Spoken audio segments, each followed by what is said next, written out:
when I left, when you came aboard, we were doing, as I recall, close to 125 million a year.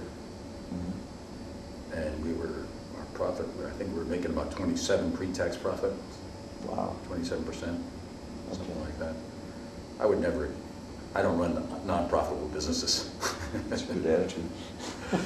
and one of the ways, there were a lot of ways we kept it profitable. Number one, we had very good manufacturing cost. Despite the fact that it was redundant, we actually made our machines cheaper than the other guys made non-redundant machines. Mm-hmm. Number two, one of the things that kills you in any business is service cost. You got to make service, you have to make service, make a profit. So we had very strict rules of where we would install machines. There had to be, in an area that could be covered by one serviceman, there had to be sufficient systems to make sure that serviceman's cost was covered. Now, that couldn't have been true at the start. So absolutely. We would not accept an order, period. How did you open up new territories? They had to guarantee us 3 stores. Oh. When Safeway said, I want to go to this little Barstow, California. I remember the case now. They wanted to set up a store in Barstow, California. Okay. Yeah. My salesman tried to convince me. I said, oh no way.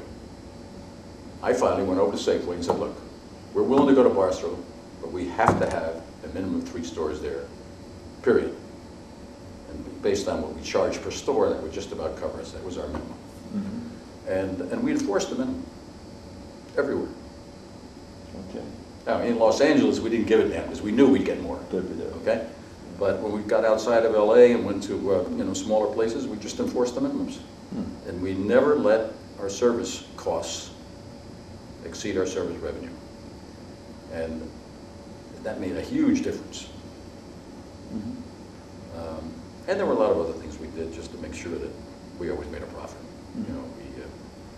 We're very stingy when it comes to, when you talk to some of the guys, they'll tell you about the $9 a day per diems that they got when they were traveling. One meal. Right. Go to McDonald's and get 3 meals. And we were very profit conscious. All the guys were very profit conscious. And we just had a very profitable business. Okay. Okay.